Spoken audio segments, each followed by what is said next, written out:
Bismillahirrahmanirrahim. Assalamu alaikum dear student. My name is Nashra Rahman. Today we are here to discuss about the biosynthesis of amino acids. सबसे पहले हम इसके content की बात करते हैं कि हम क्या क्या पढ़ेंगे इस लेक्चर में। तो सबसे पहले हम देखेंगे इंट्रोडक्शन ऑफ अमाइनो एसिड, फिर उसकी बायोसिंथेसिस देखेंगे अमाइनो एसिड्स की, और फिर देखेंगे कि कौन से अमाइनो एसिड्स एसेंशियल होते हैं और कौन से नॉन एसेंशियल्स होते हैं, और उनके फंक्शंस को हम लोग देखेंगे। तो चलते हैं हमारी फर्स्ट स्लाइड की तरफ। सबसे पहले इंट्रोडक्शन है अमाइनो एसिड का। तो amino acid they are the molecule containing the amine group and a carboxylic group and a side chain that is specific to the amino acid. Amino acid ऐसे biomolecules होते हैं जो two type of functioning group को contain करते हैं, एक amine group को और दूसरा कार्बोक्सिलिक ग्रुप को। इसके साथ जाती है साइड चेन मौजूद होती है जिसके ऊपर जो होती है different type of specific amino acids जो होते हैं वो अटैच होते हैं। The key element of amino acids are the carbon, hydrogen, oxygen and nitrogen. जो अमाइनो एसिड्स की सिंथेसिस होती है वो चार किस्म के की एलिमेंट्स के ज़रिए होती है। एक कार्बन हो गया, दूसरा हाइड्रोजन, ऑक्सीजन और नाइट्रोजन के ज़रिए होती है। The amino acid is the basic structure building block of proteins and other biomolecules. ये जो होती हैं बेसिक स्ट्रक्चर बिल्डअप करते हैं प्रोटीन्स का और अदर लिविंग जो मॉलिक्यूल्स होते हैं, बायोमॉलिक्यूल्स होते हैं, उनकी जो होती है स्ट्रक्चर को बिल्डअप करते हैं। They are also utilise as a energy source. ये क्या करते हैं, आल्सो यूटिलाइज़ करते हैं एज आ एनर्जी सोर्स के तौर पर। अब हम इसके स्ट्रक्चर की अगर हम बात करें, ये है अमाइनो एसिड का स्ट्रक्चर। जैसा कि हमने पढ़ा है कि अमाइनो एसिड्स में जो होती हैं वो टू फंक्शनिंग ग्रुप मौजूद होते हैं, एक amine group, this one is the amine group, and second is the carboxylic group, this one is the carboxyl. अब नेक्स्ट देखते हैं बायोसिंथेसिस की देखते हैं। तो बायोसिंथेसिस ऑफ अमाइनो एसिड्स होते हैं वो थ्री टाइप ऑफ पाथवे पर जो होती हैं, वो उस थ्री टाइप ऑफ पाथवे से जो होती है अमाइनो एसिड की सिंथेसिस होती है। सबसे पहला जो है वो है पेंटोज फास्फेट पाथवे, सेकंड है ग्लाइकोलिसिस पाथवे और थर्ड है सिट्रिक साइकिल पाथवे।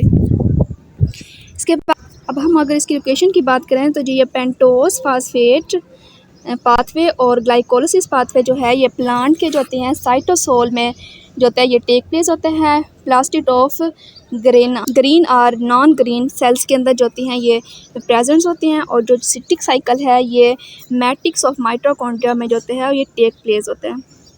सबसे पहले हम लोग ग्लाइकोलिसिस के ज़रिए बायोसिंथेसिस की अगर हम बात करें तो ग्लूकोज जो होता है, सबसे पहले जो होते हैं ग्लूकोज जो होते हैं वो डिग्रेडेट होता है ग्लूकोज 6 फास्फेट में। ग्लूकोज 6 फास्फेट जो होती है वो कन्वर्ट हो जाता है इंटू आ 3 फास्फोग्लाइसरेट में।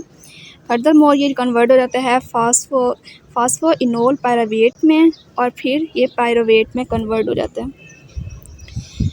जो 3 फास्फोग्लाइसरेट है इसका दूसरा नाम होता है ग्लाइसरेट 3 फास्फेट भी इसको कहा जाता है। ये इसका 3 फास्फोग्लाइसरेट का दूसरा नेम है।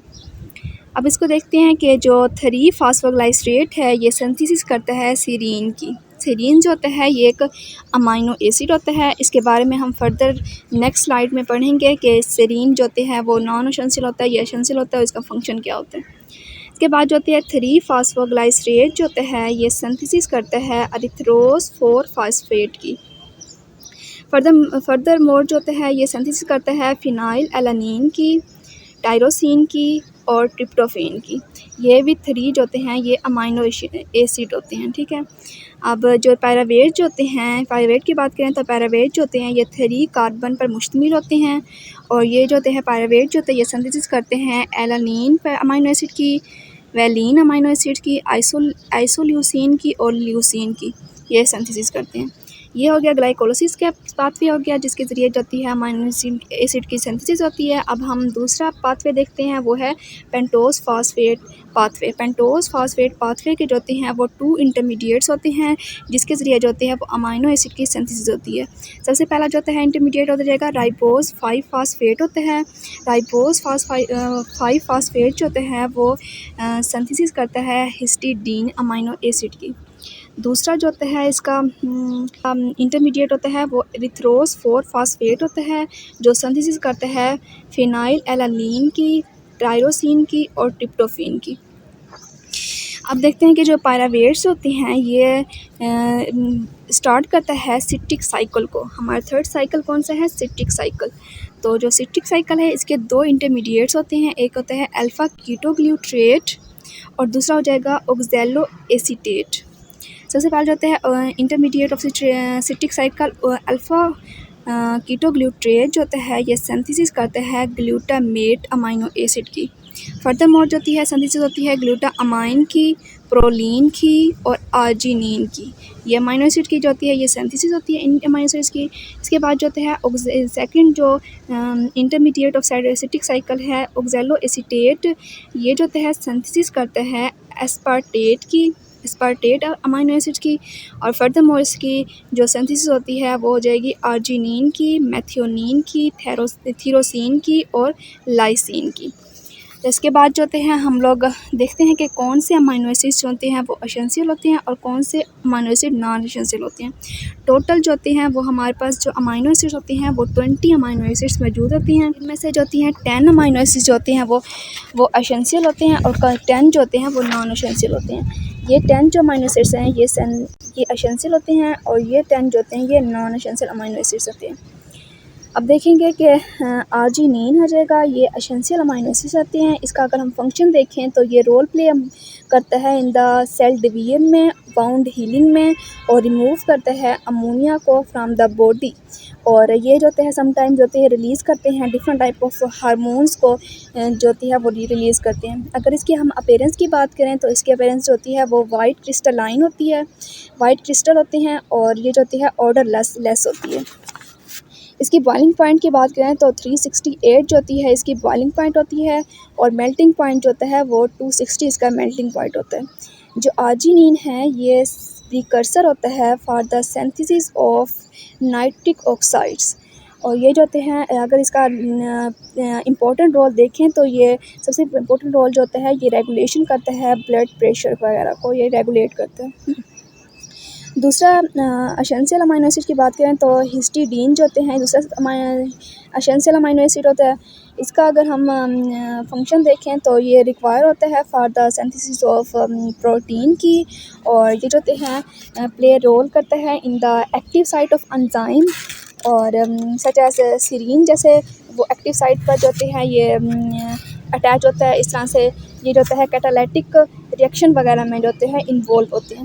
नेक्स्ट अगर हम देखें तो ल्यूसीन हो जाएगा।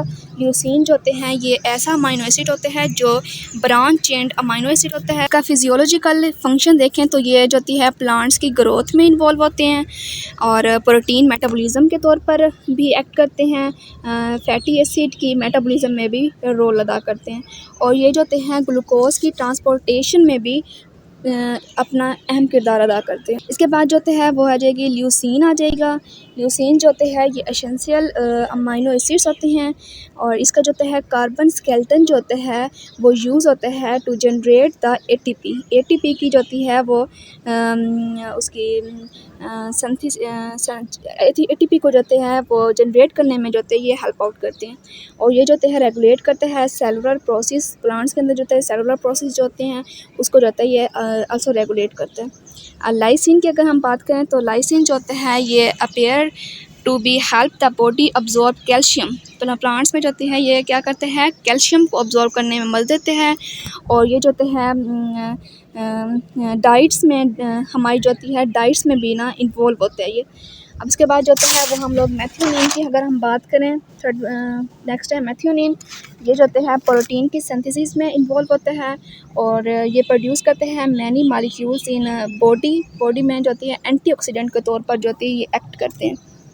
इसके बाद जो होता है वो है फिनाइल एलानिन हो जाएगा। फिनाइल एलानिन जो होती है ये फाउंड होता है ब्रेन में, ब्लड वेसल्स वगैरह में ये जो होता है फाउंड होता है और ये जो होता है production of different type of amino acid molecules की जो होता है प्रोडक्शन करता है जैसे टायरोसिन वगैरह का हो जाएगा।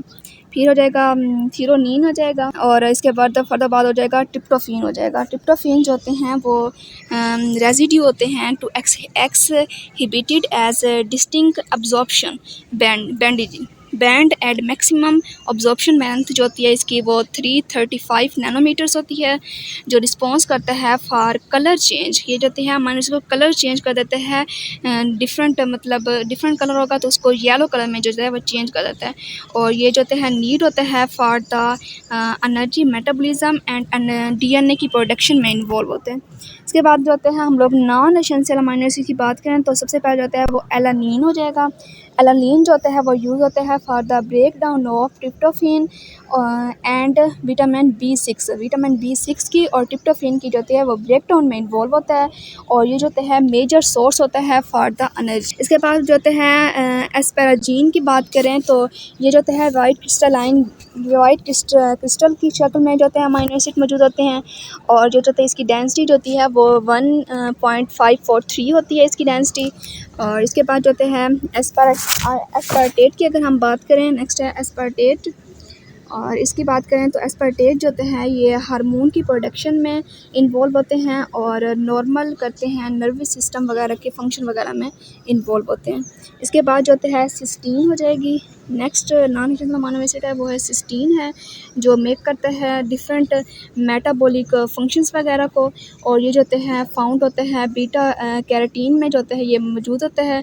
और ये जो होते हैं मेन प्रोटीन्स जैसे नेल में या स्किन में जो मेन या हेयर में जो मेन प्रोटीन्स मौजूद होती है उसकी जो होती है ये सिंथेसाइज करता है उसको, और ये मेकिंग करता है कोलेजन को मेकिंग करता है। इसके बाद जो होता है नेक्स्ट हमारे पास नॉन एसेंशियल अमीनो एसिड की बात करें तो ग्लूटामेट आ जाएगा, जो ग्लाइसिन आ जाएगा, ग्लूटामेट आ जाएगा। तो ग्लूटामेट जो होता है इंपॉर्टेंट रोल करता है ह्यूमंस। अगर ह्यूमंस में बात करें तो ये जो होती है लर्निंग और मेमोरीज़ वगैरह को जो होती है वो शार्प करने में जो होते हैं ये हेल्प आउट करते हैं। इसके बाद ग्लाइसिन आ जाएगा। ग्लाइसिन जो होते हैं ये वाइट सॉलिड होते हैं, और ये जो होते हैं हेल्प करते हैं for stabilising the micro molecule. जितने भी बड़े मालिक्यूल्स वगैरह मौजूद होते हैं, माइक्रो मालिक्यूल्स होते हैं, उनको स्टेबलाइजिंग करने में मदद देते हैं, और डिफरेंट टाइप ऑफ प्रोटीन्स को मेंटेन करने में भी और उसकी मेंटेन करते हैं, और सेल मेम्ब्रेन की इंटीग्रिटी जो होती है उसको भी मेंटेन करने में हेल्प आउट करते हैं।